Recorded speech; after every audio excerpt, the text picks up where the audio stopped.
कल्पना करते हैं तो विकसित दिल्ली की एक अहम भूमिका है और विकसित दिल्ली संकल्प पत्र 2025 तो आदरणीय राष्ट्रीय अध्यक्ष जगत प्रकाश नड्डा जी ने जिसका आप सबके सामने पहले अपनी बात रखी, आज उसके दूसरे भाग में मैं आप सबके सामने आया हूं। साथियों, जो हमारे संकल्प हैं वो दिल्ली को विकसित बनाने के हैं और संकल्प से सिद्धि की ये यात्रा जब अगले 5 वर्षों में पूरी करेंगे, भारतीय जनता पार्टी की जहां भी सरकारें रही, जन कल्याण उनकी प्राथमिकता रही, केंद्र बिंदु रहा। और हमने केंद्र सरकार में भी देखिए राज्यों के सहयोग से नागरिकों की समस्याओं का जहां समाधान किया, वहीं पर उनको सुविधाएं भी दी। सबसे बड़ी आपदा दिल्ली वाली आपदा तो है ही जो 11 साल से है, लेकिन देश ने आपदा देखी जब कोविड पैंडेमिक का है। उस आपदा के समय भी नरेंद्र मोदी जी ने जिस तरह से नेतृत्व दिया, जन कल्याणकारी योजनाएं लेकर आए, 80 करोड़ लोगों को मुफ्त में अनाज दिया, मुफ्त में इंजेक्शन लगाया, कोविड की समस्या से बाहर निकाला, वो तो एक था ही। उसके अलावा भी जन कल्याणकारी बहुत सारी योजनाएं आई। मैं छोटा सा उदाहरण देता हूं, उत्तर प्रदेश और मध्य प्रदेश में जो 60 साल से कांग्रेस नहीं कर पाई, वो नरेंद्र मोदी जी की सरकार ने किया, भाजपा ने किया। केन बेतवा नदियों को जोड़ने के लिए और उस पर जल विद्युत परियोजना लगाने के लिए 44,605 करोड़ रुपए का प्रोजेक्ट मंजूर किया था। आज वो शानदार कार्यक्रम चल रहा है। हमने जल जीवन मिशन भी चलाया। पहाड़ों में 17,000 फीट हाइट पे भी नल से स्वच्छ जल आता है, लेकिन आपदा ने जल जीवन मिशन दिल्ली में लागू नहीं किया। पूछिए अरविंद केजरीवाल जी से क्यों नहीं किया, आतिशी जी से पूछिए क्यों नहीं किया। यहां नलकों से गंदा पानी आता है दिल्ली में। आयुष्मान भारत वो यहां पे लागू नहीं किया, जो 5 लाख रुपए का इलाज देश के 60 करोड़ लोगों को मिलता है, यहां लागू नहीं किया। राजनीतिक लाभ उठाने के लिए उन्होंने जन कल्याणकारी योजनाओं को आपदा ने लागू नहीं किया, आतिशी जी और अरविंद केजरीवाल जी ने लागू नहीं किया। हमारी सरकार बनेगी और हम दिल्ली में स्वास्थ्य हो, यातायात हो, बिजली हो, पानी हो, परिवहन हो, आदि से जुड़ी जितनी समस्याएं हैं उनका हल करेंगे। दिल्ली को बेहतर या दिल्ली वालों को बेहतर कल और बेहतर आज देने का प्रयास करेंगे। पड़ोसी राज्यों हो, एमसीडी हो, एनडीएमसी हो, केंद्र सरकार के सहयोग से प्रभावी जो हम यहां समाधान करेंगे। हम इनकी तरह बहाने नहीं लगाएंगे कि केंद्र ने नहीं किया। केंद्र में भी मोदी सरकार, दिल्ली में मोदी सरकार, यहां की भलाई करके दिखाएंगे। अब मैं आता हूं आपके पास। पिछले 10 वर्षों में भाजपा सरकार ने दलालों को खत्म कर दिया है, मिडलमैन को खत्म कर दिया और डीबीटी, डायरेक्ट बेनिफिट ट्रांसफर, इसके माध्यम से जन कल्याणकारी योजनाओं को लागू किया है। भ्रष्टाचार मिडलमैन को हमने समाप्त किया और भ्रष्टाचार के प्रति जीरो टॉलरेंस ये भाजपा की है, नरेंद्र मोदी सरकार की है। लेकिन दिल्ली में आपदा के कारण, कोविड महामारी के दौरान जहां ऑक्सीजन नहीं मिल पाती थी, अस्पतालों में बेड नहीं मिल पाते थे, उस समय सैकड़ों करोड़ रुपए इन्होंने माफ कर दिए शराब व्यापारियों के।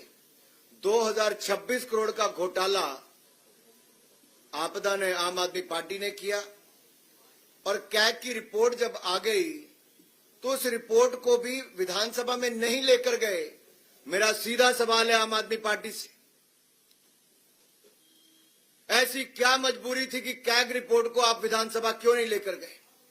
अपने भाषण देने के लिए आप कभी 1 दिन 2 दिन के विधानसभा सत्र बुलाते थे, कैग रिपोर्ट को पेश क्यों नहीं किया गया? दिल्ली जल बोर्ड के 28,000 करोड़ के घोटाले पर क्यों नहीं आपने चर्चा करवाई? मोहल्ला क्लिनिक के आपके 65,000 फर्जी लैब टेस्ट हुए, आपने उस पर चर्चा क्यों नहीं करवाई? कोविड महामारी के दौरान आपने शीश महल घोटाला किया, अपने घर का निर्माण किया, इन घोटालों पर चर्चा क्यों नहीं हुई? भारतीय जनता पार्टी की सरकार बनेगी, हम आम आदमी पार्टी के कुशासन और भ्रष्टाचार के खिलाफ, चाहे डीटीसी की बात हो, मोहल्ला क्लिनिक की बात हो, शराब घोटाले की बात हो, जल बोर्ड से जुड़े घोटाले की बात हो, इन पर एसआईटी की जांच बिठाएंगे, भारतीय जनता पार्टी बिठाएगी। और जीरो टॉलरेंस हम भ्रष्टाचार के प्रति रखेंगे। दिल्ली वालों से हमारा वायदा है, दिल्ली की जनता से हमारा वायदा है, और ये हमारा ट्रैक रिकॉर्ड बोलता है। 2014 से लेकर 2025 तक नरेंद्र मोदी जी की सरकार दिल्ली में है, यानी कि देश में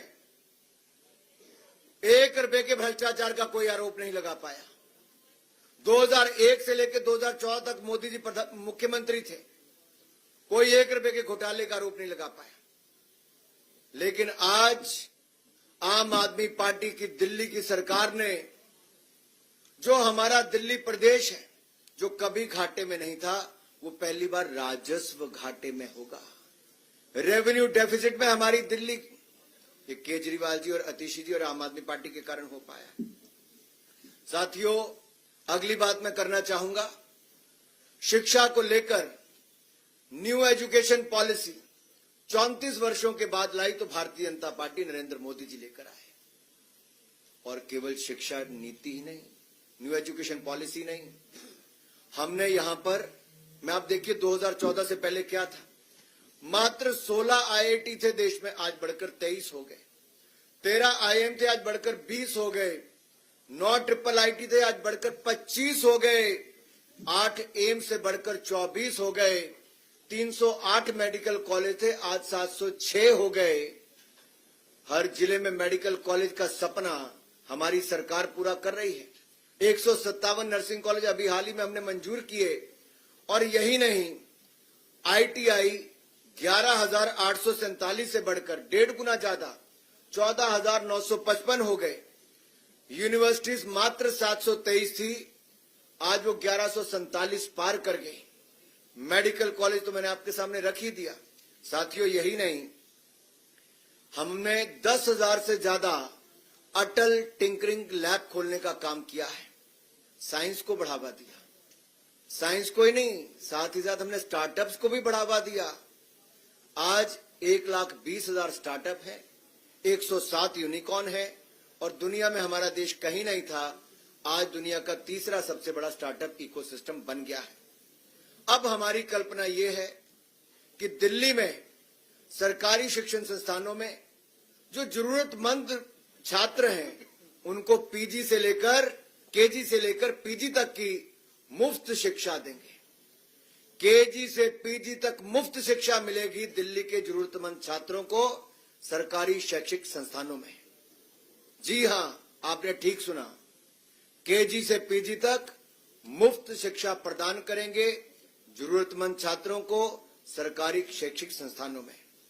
और साथियों, यही नहीं, आपको मैं एक बात और बताऊं, जो हमारे अगली मैं बात करने वाला हूं, स्किल बहुत महत्वपूर्ण है। और स्किल देने के लिए हमने जहां एक और कौशल विकास की बहुत सारी योजनाएं चलाई, मुझे कहते हुए प्रसन्नता है, हमने लगभग 1.5 करोड़ से ज्यादा युवाओं को कौशल विकास किया है, उनको प्रशिक्षण दिया है, उनको स्किल देने का काम किया है। और जो हमारे युवा यूपीएससी राज्य के पीएससी के उसमें पार्टिसिपेट करना चाहते हैं, नेक्स्ट स्लाइड पे अगर आप जाएंगे तो उसमें आपको दिखेगा, जहां एक और जरूरतमंद छात्रों के लिए यूपीएससी और राज्य पीएससी के लिए हमने तैयारी के लिए विभिन्न माध्यमों से सहायता प्रदान की है। भारतीय जनता पार्टी के गुजरात राज्य हो, मध्य प्रदेश हो, उत्तर प्रदेश हो, यहां पर बहुत सफल योजनाएं चलाई। और साथ लगता है, अगर आप हरियाणा में भी देखेंगे, हमारे राज्य की जो एचपीएससी है या फिर यूपीएससी की परीक्षाओं की तैयारी करने वालों के लिए हमने एक मुश्त वित्तीय सहायता प्रदान की है। और जो आने जाने में किराया लगता है, लागत आती है, उसकी प्रतिपूर्ति भी हमने की है। लेकिन दूसरी ओर दिल्ली में आम आदमी पार्टी की आपदा वाली सरकार ने घोर लापरवाही की। 15 मिनट की बारिश में सीवरेज भर जाते हैं। ये जो झीलों की नगरी बनाना चाहते तो झीलें यहां पे उत्पन्न हो जाती हैं और हमारे सिविल सर्विस के जाने वाले जो हमारे ऐसे अभ्यर्थी थे उनकी डूबकर मौत हो जाती है। ये दिया है आपदा की दिल्ली की सरकार ने। लेकिन अब हम दिल्ली के युवाओं के लिए राज्य की विभिन्न प्रतियोगी परीक्षाओं की तैयारी में उनको सक्षम बनाने के लिए एक मुश्त 15,000 रुपए की वित्तीय सहायता प्रदान करेंगे ताकि वो प्रतियोगी परीक्षाओं के लिए अच्छी तैयारी कर सकें, उनके माँ बाप पर कोई बोझ ना बने, हमारे दिल्ली के युवा शानदार रिजल्ट दे सकें और परीक्षा केंद्र की यात्रा की लागत भी और आवेदन शुल्क की 2 अटेम्प्ट तक प्रतिपूर्ति हमारी भारतीय जनता पार्टी की सरकार करेगी। ये वायदा है हमारा दिल्ली के युवाओं से और दिल्ली के युवाओं से कहता हूं ये मोदी की गारंटी है जिसकी पूरा होने की भी पूरी गारंटी है। अगला मैं आपके सामने रखना चाहूंगा हमारे अनुसूचित जाति वर्ग के इनकी कितनी अनदेखी की है। मेरा केजरीवाल जी से सवाल है, मेरा आम आदमी पार्टी से सवाल है, अतिशी जी कहने को मुख्यमंत्री है या नहीं किसी को पता नहीं है। 5 वर्षों में जितनी मेरे हाथ पर उंगलियां है ना साहब, 5 वर्षों में केवल 5 एससी छात्रों को स्कॉलरशिप छात्रवृत्ति दी है इस आम आदमी पार्टी ने। आपदा सरकार ने 5 सालों में केवल 5 एससी छात्रों को छात्रवृत्ति प्रदान की है, केवल 5। इन्होंने तो कहा था एससी समाज से हम उप मुख्यमंत्री बनाएंगे। बनाया क्या? 5 नहीं 11 साल बीत गए। लेकिन भारतीय जनता पार्टी की जहां जहां सरकारें, आप देखिए हमारी केंद्र की सरकार में जब से मोदी जी की सरकार आई, अनुसूचित जाति वर्ग के कल्याण के लिए हमने 250% यानी कि 2.5 गुना की वृद्धि की है और एससी एसटी ओबीसी के उद्यमियों के लिए पीएम मुद्रा योजना हो, इसमें 40 करोड़ के ऋण के प्रदान किए। स्टैंड अप इंडिया हो, उसमें हमने एससी एसटी और महिलाओं के लिए उपलब्ध करवाया है और एससी छात्रों के लिए नरेंद्र मोदी जी की सरकार ने 34 लाख से अधिक एससी छात्रों के लिए, शेड्यूल कास्ट कम्युनिटी के मेरे अनुसूचित जाति वर्ग के भाइयों बहनों के लिए 3,546 करोड़ रुपए की छात्रवृत्ति प्रदान की है। कहां आपदा सरकार के 5 लोगों को, 5 एससी छात्रों को दिया और दूसरी ओर हमने 34.5 लाख एससी छात्रों को 3,546 करोड़ रुपए की स्कॉलरशिप प्रदान की है। Yes, you have heard it right. 34.5 lakh SC students have got 3,546 crore rupees of scholarship from the Narendra Modi government. And the Gujarat government provides to the SC students who are getting training in the ITI colleges 400 rupees per month as a stipend. और मैं आज जो कहने वाला हूं अपने दिल्ली के सभी वरिष्ठ नेताओं के साथ, अध्यक्ष जी के साथ, रामवीर जी के साथ और बाकी नेताओं के साथ, कि हम दिल्ली में तकनीकी और व्यावसायिक पाठ्यक्रमों के जो हमारे छात्र छात्राएं हैं उनके लिए स्टाइपेंड योजना कर शुरू करेंगे। किसके नाम पे? डॉक्टर भीमराव अंबेडकर स्टाइपेंड योजना होगी, जिसके अंतर्गत हम आईटीआई और स्किल सेंटर पॉलिटेक्निक आदि में पढ़ रहे हमारे अनुसूचित जाति के विद्यार्थियों को 1,000 रुपया प्रति माह स्टाइपेंड देंगे। जी हां, 1,000 रुपया प्रति माह स्टाइपेंड शेड्यूल कास्ट कम्युनिटी के अपने भाई और बहनों के लिए जो आईटीआई स्किल सेंटर पॉलिटेक्निक में पढ़ रहे हैं उनको दिल्ली में हम देंगे हमारी सरकार बनने के बाद। जो आपदा सपनों में नहीं सो सकती, एक कल्याण बोर्ड की स्थापना की है जिसके तहत ड्राइवरों को पेंशन, उनके उपचार यानी कि चिकित्सा उपचार के लिए वित्तीय सहायता प्रदान की जाती है, उनके बच्चों को छात्रवृत्ति दी जाती है। लेकिन अगर आप दिल्ली में देखें तो आज से 11 साल पहले ऑटो के पीछे अपनी फोटो लगाने का काम तो इन आपदा वालों ने किया था। वो आज तक फोटो ही लगाते हैं। ऑटो वालों के लिए कुछ नहीं किया इन्होंने। कल्याण बोर्ड की स्थापना नहीं की आपदा वालों ने। और आपदा वालों ने ऑटो टैक्सी ड्राइवरों के लिए 2025 से अब तक कोई कल्याणकारी योजना नहीं लॉन्च की। और मेरी खुली चुनौती अरविंद केजरीवाल जी से, अगली बार मीडिया के सामने आए तो जवाब दें, क्यों उन्होंने एससी समाज के हमारे विद्यार्थियों के लिए क्यों केवल 5 बच्चों को स्कॉलरशिप दी, और क्यों ऑटो टैक्सी ड्राइवर वालों के लिए कल्याण बोर्ड स्थापित नहीं कर पा पाए, क्यों कल्याणकारी योजना नहीं करवा पाए।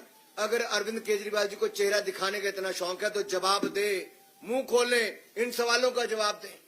कल्याणकारी योजना क्यों नहीं शुरू की ऑटो टैक्सी वालों की? आज हम मोदी जी की गारंटी यहां देकर जा रहे हैं आप सबके सामने। ऑटो और टैक्सी ड्राइवरों के लिए हम auto taxi driver welfare board बनाएंगे, कल्याणकारी बोर्ड बनाएंगे, और इसका गठन करने के बाद हम 10 लाख रुपए तक का जीवन बीमा और 5 लाख रुपए तक का दुर्घटना बीमा हम अपने टैक्सी ड्राइवर और ऑटो वाले भाइयों को देंगे। उनके बच्चों को प्रदान होगा। कहीं ईश्वर ना करे कोई ऐसी घटना घट जाए कि किसी की जान चली जाए, तो उनके परिवार वालों को 10 लाख रुपए तक का जीवन बीमा मिल जाएगा, 5 लाख रुपए तक का दुर्घटना बीमा मिलेगा। और आपने देखा है प्रधानमंत्री मोदी जी ने सुरक्षा बीमा योजना और जीवन ज्योति बीमा योजना, पीएम सुरक्षा बीमा योजना, पीएम जीवन ज्योति बीमा योजना, ये देश भर के करोड़ों लोगों को दी है। अब दिल्ली वालों को भी इसका लाभ मिलेगा। उच्च शिक्षा प्राप्त करने वाले टैक्सी ड्राइवर और ऑटो वालों के ऐसे बच्चों को स्कॉलरशिप भी दिल्ली की भारतीय जनता पार्टी की सरकार देगी। और रियायती, क्योंकि आपको देखिए ऑटो का हो टैक्सी का हो, आपको इसकी इंश्योरेंस करवानी पड़ती है, और इंश्योरेंस का जो बीमा है या प्रीमियम है वो हम उस पे भी रियायत देंगे, यानी कि आपकी जेब पर उसका भी बोझ नहीं पड़ेगा। अगला अगर आप देखिए, जो मैं आपको अगली स्लाइड पे लेके जाने वाला हूं, पंडित दीनदयाल उपाध्याय जी का ये पार्टी है हमारी भारतीय जनता पार्टी। कार्य हम लगातार करते आए। प्रधानमंत्री मोदी जी के नेतृत्व में जहां एक और भारत दुनिया के 10वें नंबर से आज दुनिया की 5वीं बड़ी अर्थव्यवस्था बन गया, अगले 3 सालों में हम दुनिया की 3री बड़ी अर्थव्यवस्था बन जाएंगे। वहीं पर 25 करोड़ गरीबों को गरीबी रेखा से बाहर निकालने का काम भी हमने किया है। 4 करोड़ पक्के मकान भी बनाकर दे दिए, 3 करोड़ पक्के मकान नए और देने के लिए लाखों करोड़ रुपए और खर्च कर दिया। इनके कुल मिलाकर 7 करोड़ लोगों को देश में पक्के मकान बनाने का काम मोदी सरकार ने। 12 करोड़ बहनों को रसोई गैस का सिलेंडर दे दिया, 13 करोड़ शौचालय बना दिए, 60 करोड़ लोगों को आयुष्मान भारत योजना मुफ्त में दे दी, 80 करोड़ लोगों को मुफ्त में अनाज देते हैं, हर घर को नल से जल देने का हमने काम भी कर दिया। अब जब मैं अंत्योदय की बात यहां पर कर रहा हूं तो मैं उन बहनों और भाइयों की बात कर रहा हूं जो कमजोर वर्गों से आते हैं और डोमेस्टिक वर्कर्स को, क्योंकि अनऑर्गेनाइज सेक्टर में आता है, असंगठित क्षेत्र में आता है, इनको मान्यता देने का काम भारतीय जनता पार्टी की सरकारों ने किया है। और दिल्ली की भाजपा सरकार ऐसी होगी जो डोमेस्टिक वर्कर्स को मान्यता देगी, उनके लिए कल्याणकारी योजनाएं हम चलाएंगे। और डोमेस्टिक वर्कर्स वेलफेयर बोर्ड, यानी कि हमारे जो घरों में काम करने वाली, आप किसी को बाई कहते हैं, किसी को भाई कहते हैं, ऐसे काम करने वाले मेरे भाई बहन जो घरों में काम करते हैं, जैसे असंगठित क्षेत्र में काम करते हैं, जो सफाई करने वाले, रोटी बनाने वाले, कोई और काम करने वाले हों, उन सब के लिए वेलफेयर बोर्ड का गठन करेंगे। और उनको भी हम 10 लाख रुपए का जीवन बीमा घरों में काम करने वाले भाइयों और बहनों को देंगे, 5 लाख रुपए तक का हम उनको दुर्घटना बीमा देंगे, और उनके बच्चों को उच्च शिक्षा प्राप्त करने के लिए स्कॉलरशिप, छात्रवृत्ति भी भारतीय जनता पार्टी देगी। मातृत्व लाभ के लिए, जहां आपने सुना ही होगा, हमने पहले भी, दुनिया का कोई देश ऐसा नहीं, मोदी सरकार ने तो 12 हफ्तों से बढ़ाकर 26 हफ्ते कर ही दिए थे। यहां 6 महीने की पेड मैटरनिटी लीव 6 महीने की पेड मैटरनिटी लीव, ये भी हमारी पार्टी यहां पर करने देने वाली। लेकिन मेरा सवाल भाई एक और है इन आपदा वालों से, क्या आपदा सरकार ने डोमेस्टिक वर्कर्स को मान्यता देने और उन्हें सामाजिक लाभ प्रदान करने में कोई काम किया? कुछ नहीं किया, विफल हो रही है। अगला बात एक आपसे और करने वाला हूं। आप दिल्ली में कहीं जाते होंगे, आपको रेडी फड़ी वाले देखते होंगे, पटरी वाले पे काम करने वाले देखते होंगे, स्ट्रीट वेंडर्स देखते होंगे। आप याद करिए कोविड के टाइम पे दुकानदारों को, फैक्ट्री वालों को, उद्योग वालों को, उद्यमियों को, जहां एक और मोदी सरकार ने 4 लाख करोड़ रुपया खर्च करके हमने पैसा दिया था, 20% एडिशनल वर्किंग कैपिटल दी थी, उनके उद्योग बंद नहीं होने दिए, उनको 6 महीने का मॉरिटोरियम पीरियड दिया। वहीं पे रेडी फड़ी लगाने वालों को भी, स्ट्रीट वेंडर्स को भी हमने एक नई योजना लेकर आए थे, प्रधानमंत्री स्वनिधि योजना।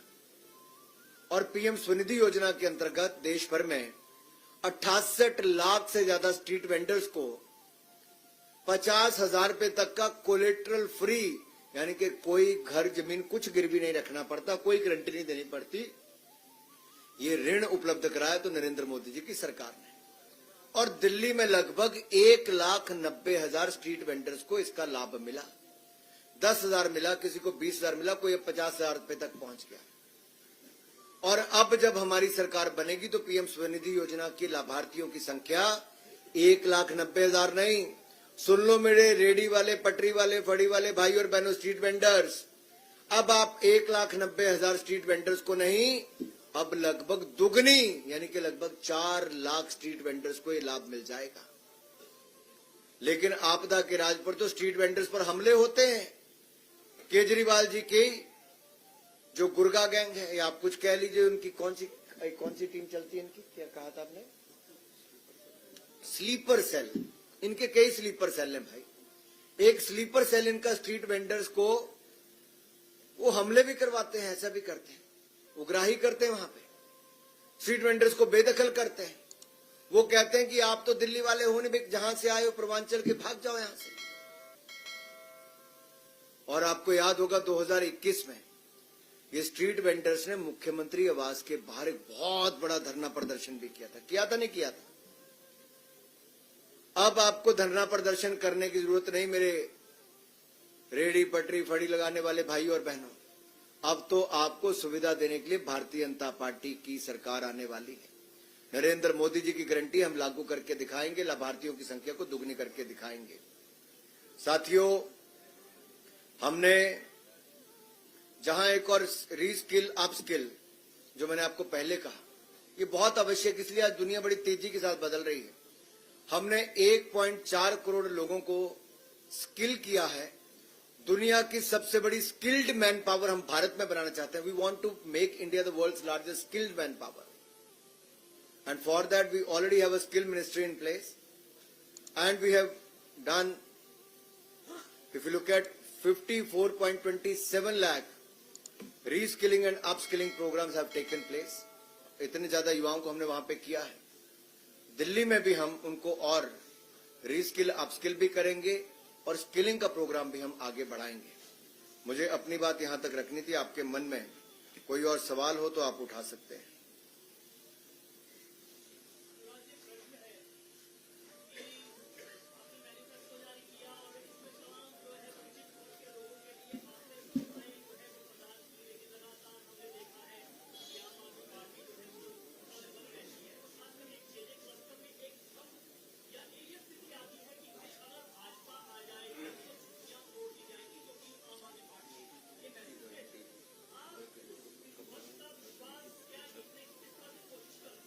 मैं आपका आभारी हूं, आपने सवाल पूछा भाई। प्रधानमंत्री मोदी जी ने देश में जहां जहां झुग्गियां थी, जिसके बाद कच्चे मकान भी नहीं थे, उनको भी 4 करोड़ पक्के मकान बनाकर दे दिए। 4 करोड़ पक्के मकान और 3 करोड़ पक्के मकान और मंजूर कर दिए प्रधानमंत्री नरेंद्र मोदी जी ने। और दिल्ली के झुग्गी वाले मेरे भाई और बहनों से मेरा हाथ जोड़कर निवेदन है, और मैं आपको कहना चाहता हूं, जहां झुग्गी वहां मकान। ये नरेंद्र मोदी जी की गारंटी है। झुग्गी वालों को पक्का मकान बनाकर देंगे। हम केजरीवाल जी की तरह नहीं हैं कि मकान खाली पड़े रहे और वहां पर धूल ही धूल है। हमारे अध्यक्ष जी तो जाकर भी आए। अभी क्या किया इन्होंने? आज सफाई कर्मचारी की बात है, बाकी कुछ नहीं किया। 50,000 से ज्यादा है।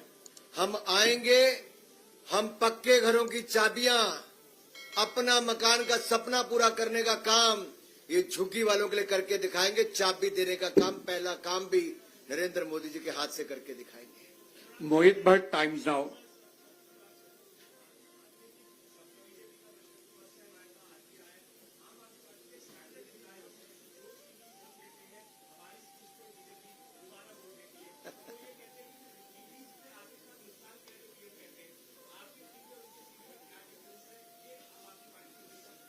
फर्क एक है, आम आदमी पार्टी की घोषणा होती है, होता नहीं। भाजपा जो कहती है वो करके दिखाती है, संकल्प से सिद्धि तक लेकर जाती है, गारंटी पूरा करके दिखाती है। और मैं आपको एक बात यहां पे कहूं, मैंने जो सबसे पहला कहा डीबीटी, अगर आप यूपीए की सरकार का समय देखेंगे तो उनके समय लीकेज होती थी। ऐसी बेटियां जो पैदा नहीं हुई उनको शिक्षा के पैसे भी मिल गए, उनके शगुन के पैसे भी मिल गए, उनकी मृत्यु पे भी उनके घर वालों को या उनके घर वाले को मरे तो विधवा के पैसे भी मिल गए। ऐसा फर्जी आंकड़े कांग्रेस की सरकार के समय और आम आदमी पार्टी के समय चलते हैं। लेकिन भाजपा ने, हमने आधार कार्ड भी खुला दिया, बैंक खाते भी खुलाए और डायरेक्ट बेनिफिट ट्रांसफर भी, डीबीटी भी करके दिखाया। हमने जो कहा वो करके दिखाया। ट्रैक रिकॉर्ड, ये भाजपा का ट्रैक रिकॉर्ड कहता है कि मोदी जो कहते हैं वो करके दिखाते हैं। नीरज पांडे जी।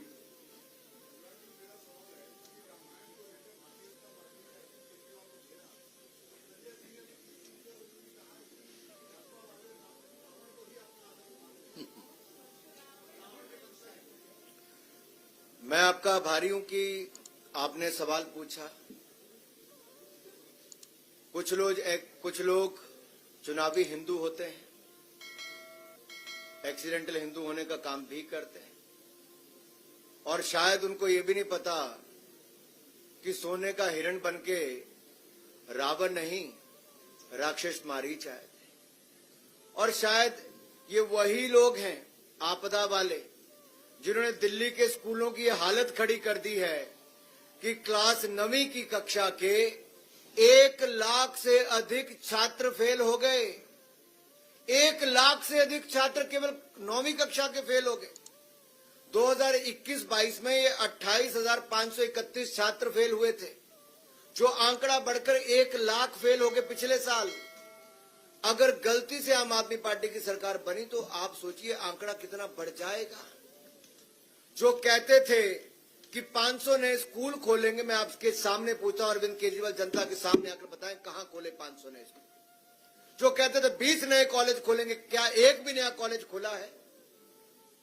इनकी अपनी भी शिक्षा और ज्ञान अधूरा है और दिल्ली के बच्चों को भी ना पाठशाला दी, मधुशाला दी, अब ना कॉलेज दिया, ना सही ज्ञान दिया और फेल होने पर मजबूर किया।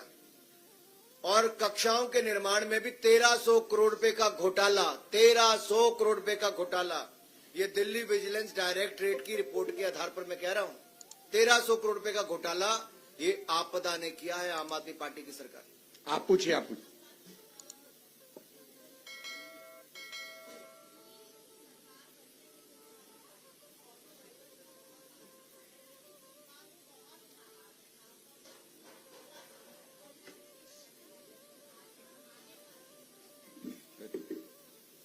देखिए, जहां तक ऑटो ड्राइवर और टैक्सी ड्राइवर्स की बात है, हमने पहले कहा ऑटो ड्राइवर और टैक्सी वालों की चिंता मुक्त कर देंगे, सुविधाओं से युक्त कर देंगे और auto taxi driver welfare board बना कर देंगे। 10 लाख का जीवन बीमा, 5 लाख का दुर्घटना बीमा, बच्चों के लिए उच्च शिक्षा के लिए छात्रवृत्ति देंगे और जो उनको इंश्योरेंस अपनी टैक्सी ऑटो की करानी पड़ती उसमें भी रियायत देंगे।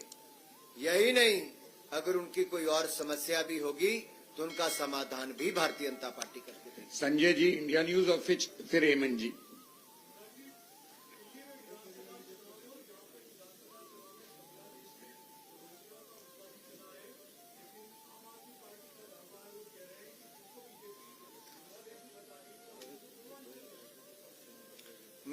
एक सीधा सवाल पूछता हूं, वो किस पार्टी का विधायक है जिसके हस्ताक्षर हो, जिसका लेटर हेड हो और बांग्लादेशी घुसपैठी और रोहिंग्यों को दिल्ली में बसने की पूरे कागज तैयार किए गए?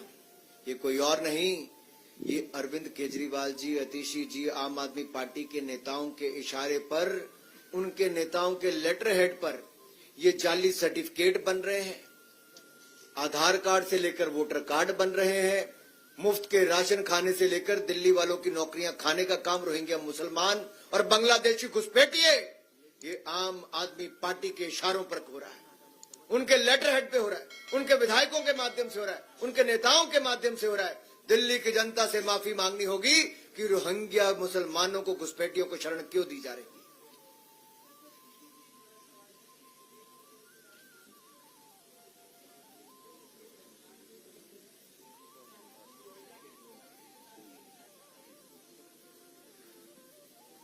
सिख समुदाय का जो गौरवशाली इतिहास है, एक और उसका उदाहरण दिखता है जब प्रधानमंत्री नरेंद्र मोदी जी साहबजादों की शहादत पर वीर बाल दिवस पूरे देश भर में मनाते हैं। अफगानिस्तान में जब संकट आता है, तालिबान का राज आता है, तो कई बार विशेष जहाज भेजकर गुरु ग्रंथ साहब हो, सिख परिवार हो, उनसे जुड़ी हुए लोग हैं, सबको सुरक्षित यहां पर लेकर आते हैं। और सरदार हरदीप सिंह पुरी जी, भारत सरकार के मंत्री और भाजपा के नेता, सब उनको रिसीव करके लाते हैं। नेहरू जी ने तो हमारे बड़े गुरुद्वारे पाकिस्तान में छोड़ दिए, लेकिन नरेंद्र मोदी जी की सरकार आई तो हमने करतारपुर कॉरिडोर बनाकर दिया, और यही नहीं, हमने हेमकुंड साहब तक रोपवे बनाकर दिया। लेकिन जो कांग्रेस, जिसने 1984 के सिख दंगे करवाए थे, जिनके बड़े बड़े नेताओं के कत्लेआम में हाथ पाया गया, एसआईटी की जांच भी अगर सिख दंगों पर, 1984 के दंगों पर कराई तो नरेंद्र मोदी की सरकार ने कराई। और यही नहीं, हमने गुरुओं के 550वां प्रकाशोत्सव, गुरु नानक देव जी का 400वां, गुरु तेग बहादुर जी का पूरे धूमधाम से देश और दुनिया में नरेंद्र मोदी की सरकार ने मनाया। कांग्रेस ने सिखों के दंगे कराए तो अरविंद केजरीवाल की पार्टी ने और उनके नेताओं ने सिखों को नीचा दिखाने का काम किया। इतने गंदे शब्द सिख समुदाय पर बोले गए, किससे मिलाने का काम किया? घुसपैठी और रोहिंग्यों के साथ, बांग्लादेशियों के साथ। आम आदमी पार्टी को इसका खामियाजा भुगतना पड़ेगा, सिख समुदाय कभी माफ नहीं करेगा। एक अंतिम क्वेश्चन।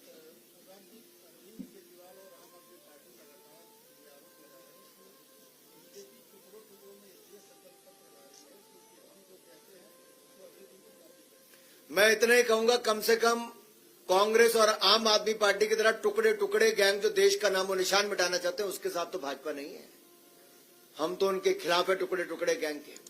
और अगर इलेक्शन कमीशन के मॉडल कोड ऑफ कंडक्ट के अनुसार, आप जो नियम के अनुसार जो घोषणा, जो संकल्प पत्र, जो मैनिफेस्टो जब लाने ला सकते हैं, हम तो नियमों के अंतर्गत चलने वाले, तो नियमों की धज्जियां उड़ाने वाले साहब।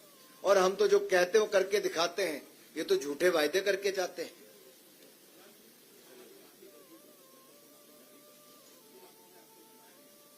मुझे बताइए, ये जो आम आदमी पार्टी का कोई दुल्हा है क्या? मेरा सवाल ये है, कौन है दुल्हा उनका?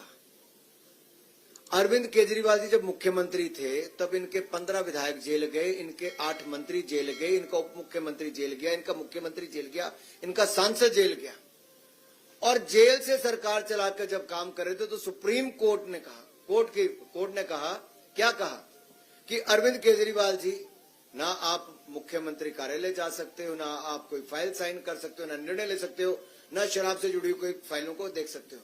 अगर आप कुछ कर ही नहीं सकते तो क्या जेल से चलने वाली सरकार तो दिल्ली वालों को नहीं चाहिए? क्या ये कट्टर बेईमानों की पार्टी में एक भी ईमानदार नहीं बचा जिसका चेहरा ईमानदारी वाला हो? दिल्ली के शहंशाह कहने वाले, दिल्ली के महाठग, उनके पास एक भी ऐसा ईमानदार व्यक्ति नहीं है क्या? सवाल ये खड़ा होता है। उनके पास नहीं है। भारतीय जनता पार्टी ने अगर गुजरात में सरकार बनाई, मध्य प्रदेश में बनाई, राजस्थान में बनाई, त्रिपुरा में बनाई, हरियाणा में बनाई, उड़ीसा में बनाई, हर जगह भारतीय जनता पार्टी के कार्यकर्ता ही वहां का मुख्यमंत्री बना और साफ ईमानदार छवि का व्यक्ति मुख्यमंत्री